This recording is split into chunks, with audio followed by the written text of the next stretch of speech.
Hey YouTube, we're back with the ASH26 build series. Where we left off last, we had just installed or finished up the installation of the elevator servo and that's the rudder servo, and the cable controls for the elevator servo we're just wrapping up too. So now we're at a point where we're ready to go ahead and get this landing gear assembly done so that we have everything in its place and we know where everything is going to be, so that we can start situating the tough stuff, which would be like the ESC and the receiver. And I just want to make sure I know where all the linkages are going to end up, because we already know where the linkage is here. So I think in order to do this, I have to make a decision on a couple of different things. Number one is going to be, do we go ahead and epoxy in the landing gear door, or do we leave it? And that's a tough question for now. And also, in the meantime, I probably am going to be flipping this around and doing some different things here and there. So I'd like to have things secured. So I can either tuck this in temporarily, or I can just detach it.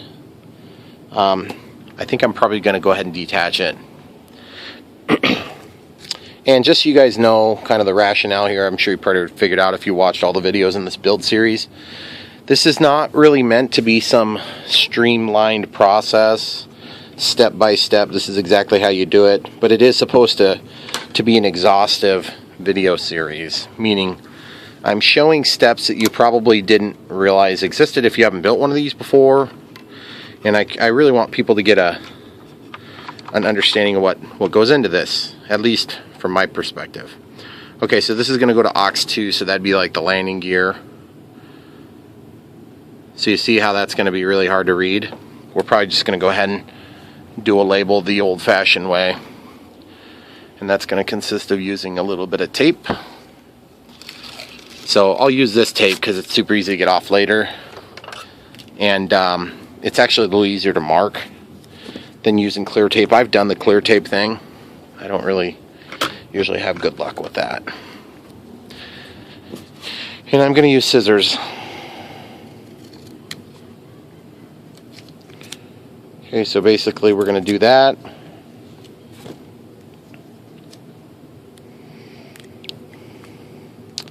We're just going to make a flag. This will say landing gear, which is going to be aux2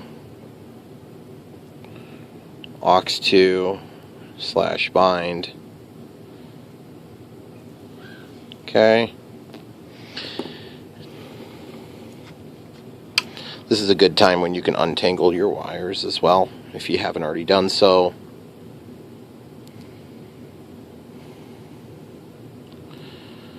So I read somewhere today that the drone registry is probably coming back. And I say probably because, I don't know, a lot of people are probably just going to not do it. And I had done it up until I got word that it wasn't in effect anymore.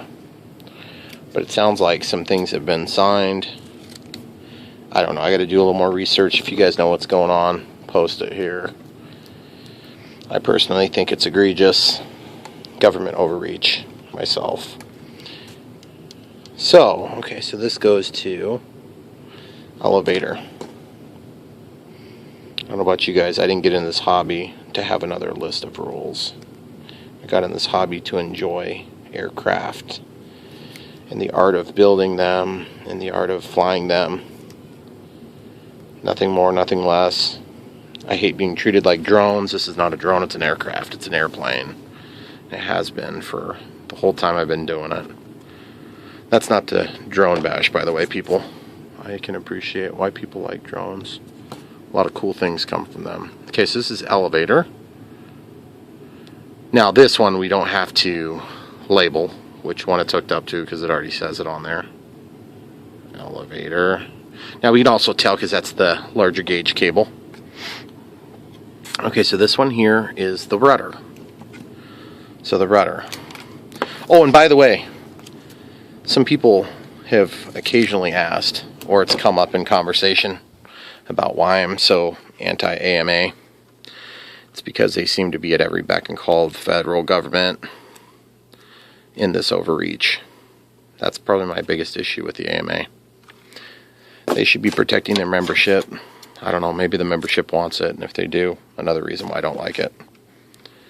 So this is the rudder.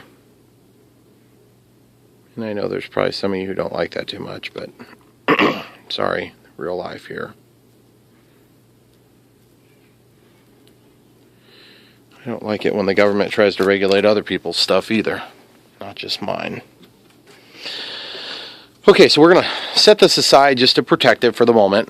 By the way, I have every intention of having a satellite on there at some point. For now, I'm not messing with it, but I will eventually have a satellite just because of the expense of this airplane.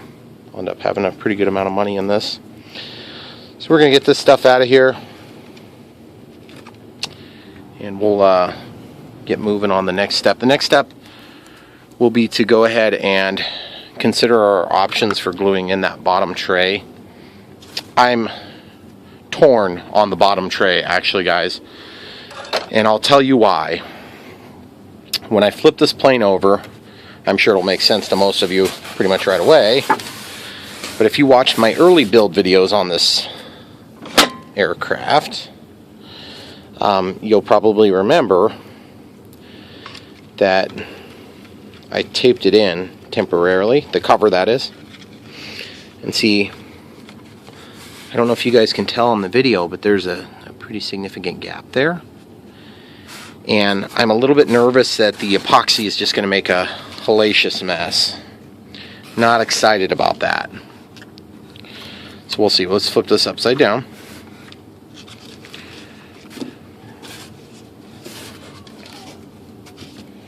I need to put a rubber band on this so I don't have that prop getting damaged. So as you can see, there's a pretty significant gap there. Excuse me, guys. So the other thing too I'm concerned about with this step in the build process is that if you look close at it, I mean, there's really nothing happening here. It's not like a load-bearing assembly. The only thing we have to worry about is keeping it true for looks. And so it's very tempting to just come in here with some CA and glue it on. And to be perfectly honest, the CA would be a whole lot lighter than if I mixed up a batch of, you know, like a 15-minute epoxy or 5-minute epoxy, something like that. Now, I could also use a canopy glue, which would give us a little bit more tack in the event that I actually have to remove it physically. And that was one idea. I don't remember if the guy who sold me this had recommended that I glue in. I can't remember if he said to glue in this wood piece. Here, this is like a wood plug that holds the landing gear assembly in its place. I think he recommended maybe doing that just so you could take off, because it's got a pressure fit already. But I just honestly, I don't see that I'm going to need to do a lot of gluing. And I could almost get away with CA from the backside here. But I'm wondering if I just might need to put some, I'm going to get a light so you guys can see this. I'm wondering if I might need to, and something to point with, I might need to put some lubricant or some grease or something over the actual hinge portion there, and in hopes that the CA won't get onto that spot. Or epoxy, if I go with epoxy. So the other thing is I could just use the epoxy. Once I've glued it in place, the epoxy would then hold everything while the epoxy's drying. I'm sorry, guys, this is kind of driving me nuts. I keep forgetting to do this. I'm just going to do it real quick. Just hold that on there. I should probably get a little weaker rubber band. I don't want to gouge the parts here. So anyway, you won't have to listen to me complain too much more on my video series about that whole AMA thing and know before you fly and all that crap. government intervention. Just get out of my life. That's what I have to say. I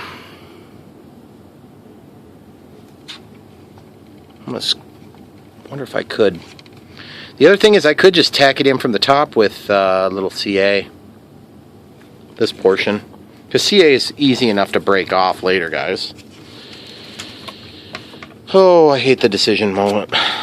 The moment where you actually have to kind of stick to your guns and do what you're talking about. See, and the thing is, that is a big gap, guys. Even gap filling CA is probably not going to fill it perfectly. But epoxy is going to not fill it either, and it's, well, it'll fill the hole, but then it's just going to look sloppy. Unless maybe I mixed it and let it set up a little bit, and then I put it in there more as a like a thicker paste. Alright, I gotta pause it and think about this. Alright guys, I'm thinking hard about this stuff. And I'm thinking that this gap filling stuff might be the way to go. And since this isn't a foam creation, it should be plenty good. Took alcohol and a swab. I got some of this schmutz off the side. I don't know what that was. From tape or I don't know.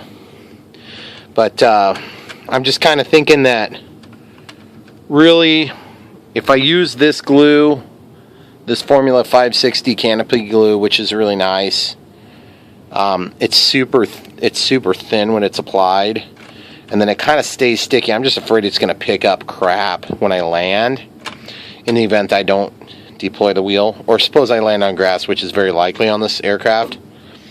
Then I'm afraid that I'm going to probably get crap in here anyway, and I may find that it's just better to tape over this anyway. So let's just be real. I think CA is probably going to be the way to go on this. What I can do is I can really carefully control where the CA gets, and what I'll do is I'll just leave all the linkages attached. There's only one, and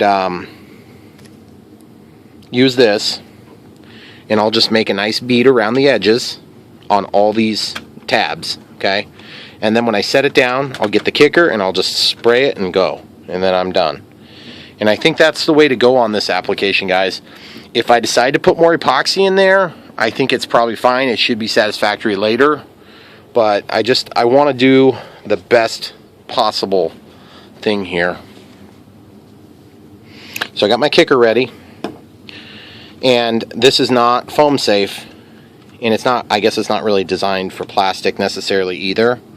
So now that I say that out loud, that does make me nervous now that I sit and think about it. If I do epoxy, I'll get 100% full cure on this. If I do a 5-minute epoxy, it'll be more stiff. And then maybe you won't have any buildup that adds in there. Gosh, I hate this back and forth I get myself into. I'm certain that this will stick. This will stick that plastic to there. Now, if it fails, I'm going to epoxy. Alright, enough talk about it, guys. You talked me into it. Okay, so remember, no kicker at first.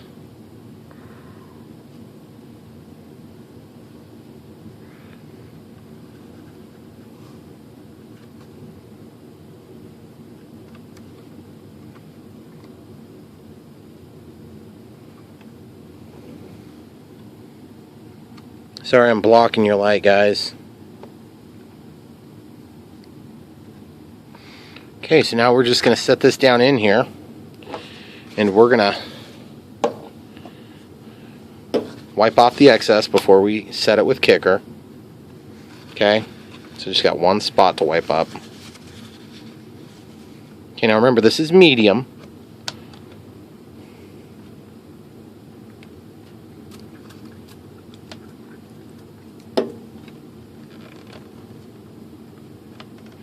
I'm holding all 4 corners down, guys.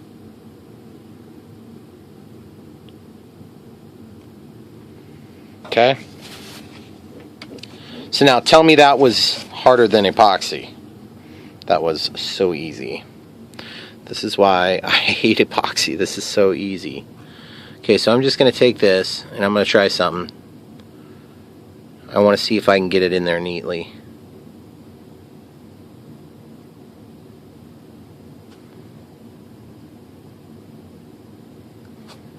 Okay, so now we're going to set it. 1 crick spritz. Now remember, when you put kicker on a puddle of this glue, it's going to sometimes get wavy and bubbly, so you got to be careful.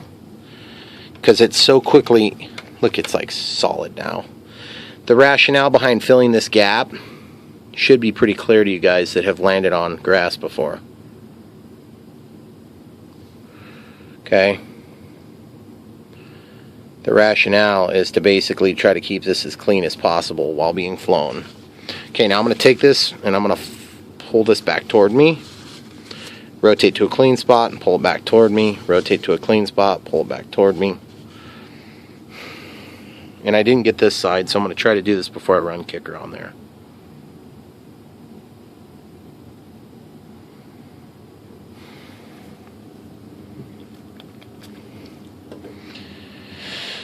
Okay, guys, it's kind of nerve-wracking because it's like, it's not like you couldn't get this back, it would just be a ton of work.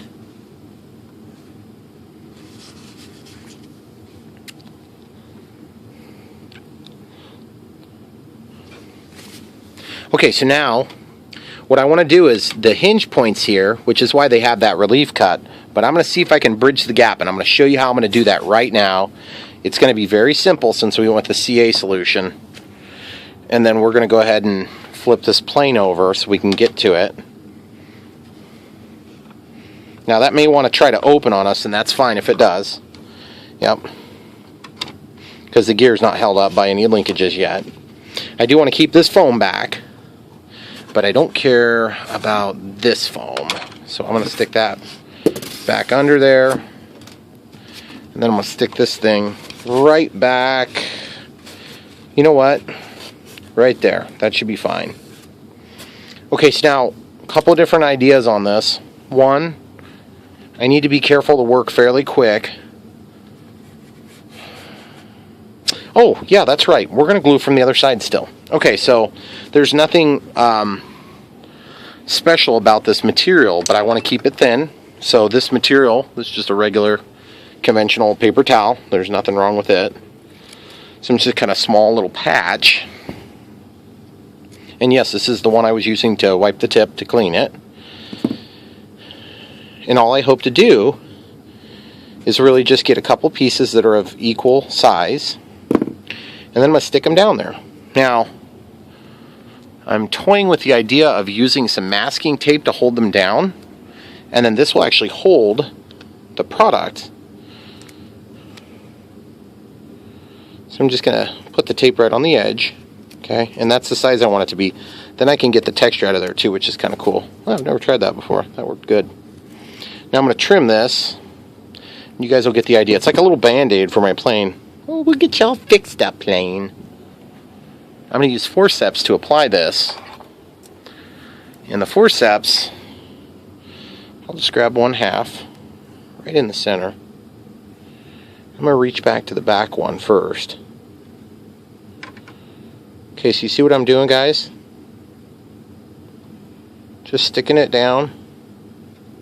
Okay, I need another pair of forceps to push it down. Or could use a paintbrush. Or that. Maybe a screwdriver. If this doesn't work, we'll go for a screwdriver. Okay, so remember, this is on both sides, it's even. The reason I'm trying to be neat on this is in the event that the glue holds the tape down, I'd like to have the best crack at success. Oh, speaking of, I should probably put a tail on there so we can pull this out later with forceps. Because it's not like I can get my fingernail down there and pick on it, you know. So I'm just going to fold the tail. That's the tail, guys. That's all I mean by a tail. Reach this down in there.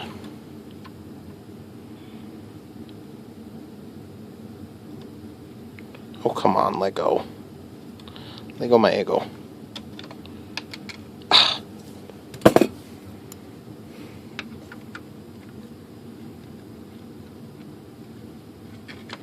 We'll just try to slip that down.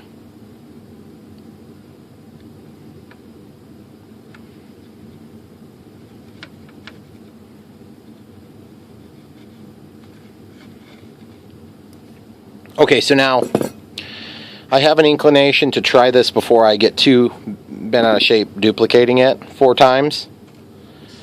Oh good, I can get my finger down there at least to push on it and get a smooth finish.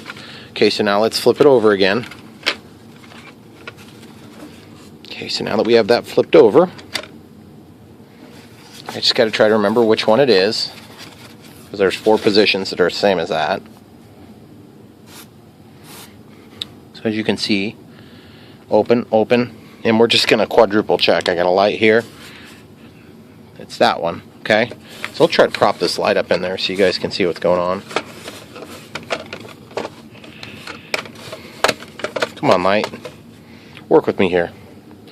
Okay, so now real quick and easy application. Put it in the crack. Wipe off the excess. Lick your finger, wipe off the excess again, kicker. That's it. Now wipe off the excess. Now, looks like I can probably do one more drip.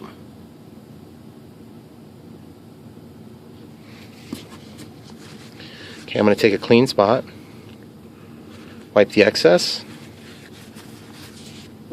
and just a little bit of kicker. Okay. So now you could use thin CA here where it would go in and penetrate into the whatever product we've got on there, which happens to be a paper towel. We got our other piece of paper towel right here. But we are going to, in this case, flip it over, make sure it's still free, which it is.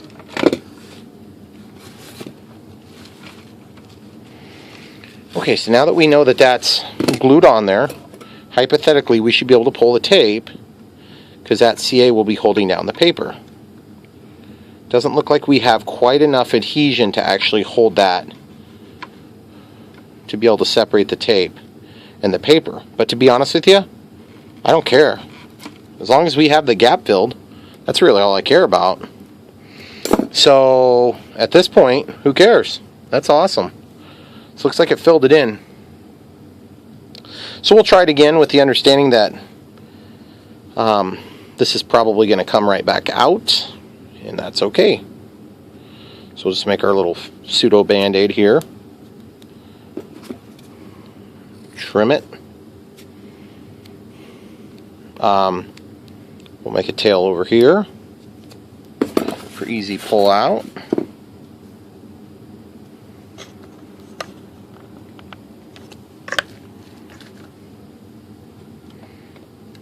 Okay, so we're just going to stuff this right there, guys.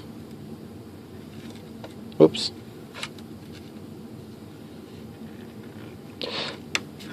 Alright, cool. So we got that pushed into place. You know, I just thought of a brilliant plan. Another use for Q-tips.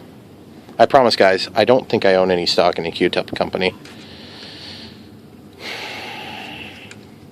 Oh, that one worked really gloriously, as you can see. I just don't think I have enough tape on it.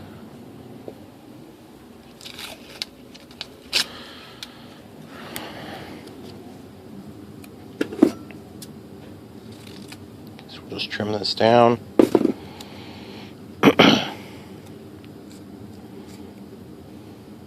Stick it to it. And then make a tail. More surface area should make it easier to stay. And if it doesn't stay, we can just yank the whole thing off. I'm just basically aligning it next to the hinge. Now I'm pushing it down with my fingertip. Okay, so now that we know it's going to work, so to speak, let's go ahead and do all of them real quick. We also know that it's going to be a pseudo-temporary solution, so we can go ahead and cut these into our multiple pieces. Oops.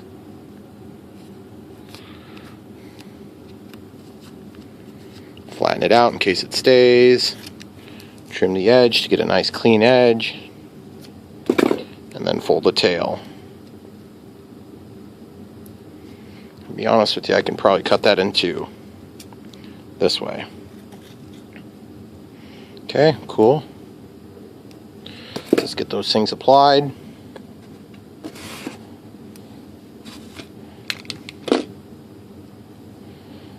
Don't point the tail at us.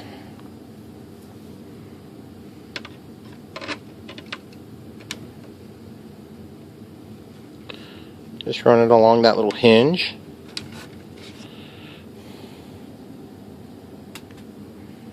Oh shoot. Didn't quite get that where I wanted. Went a little bit too far. So just peel this up a little bit.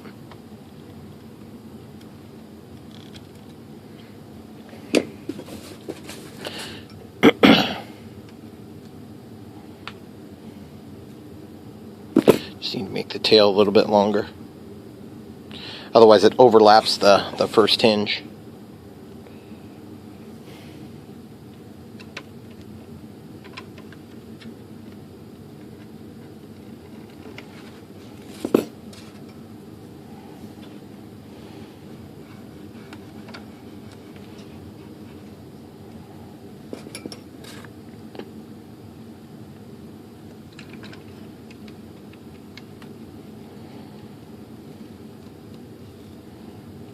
Okay. Oh, that son of a gun. Okay, I'm going to pause it and get this set in there.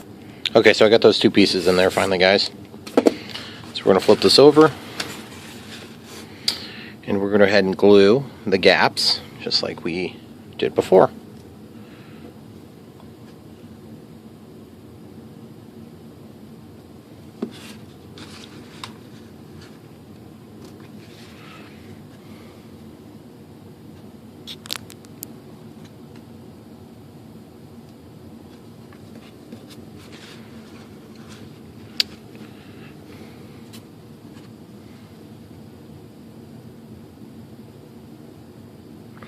Remember, don't get ahead of yourself. Forget to wipe off the excess on the first wipe.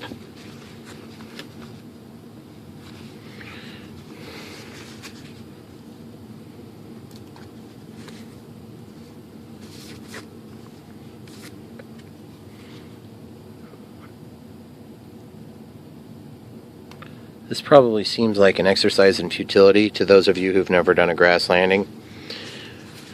But I can tell you from personal experience, and I have limited personal experience, but with my Arcus M, my gear doors are taped shut because I got so much crap in there like the first landing. Just that this particular plane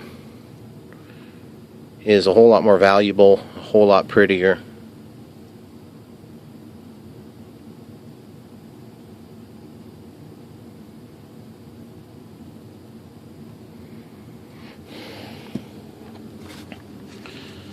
And I know some of you are probably wondering, why the heck aren't you using epoxy then? Well, because really it just doesn't, I don't think you need epoxy here. I don't think it's going to add anything except for weight.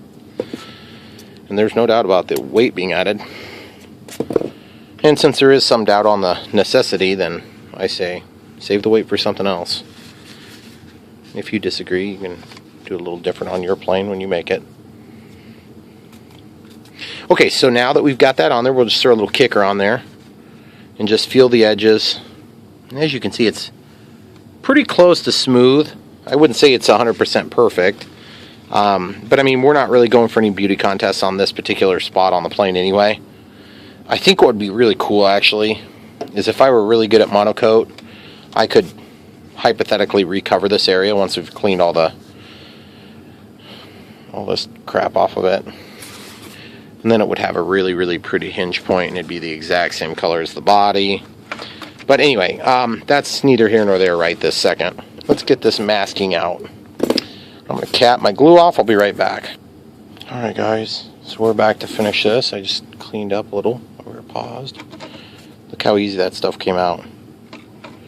I didn't even get any glue on the inside. That's crazy. This side got glue on it.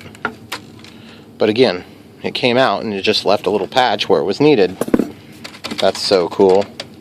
Okay, so now real quick, just to wet your whistle a little bit, guys, we're gonna actuate the landing gear. Oh, that's so cool. Remember, this is with just my finger so far.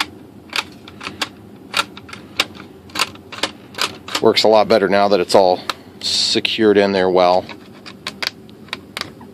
I have a couple of drips here. Evidently I spread it out. But But I mean, now that I can hold it up and see it work and everything, it makes me feel confident about the decision to go ahead and use the landing gear. That's just going to be sweet, guys. So anyway, looks like we're pretty much out of memory. So I'll see you guys on the next go round for the landing gear. And what we're going to do is we're going to get this mounted and get the linkage built, get all the controls set up. So for now, guys, thanks a lot for watching. Don't forget to like and subscribe.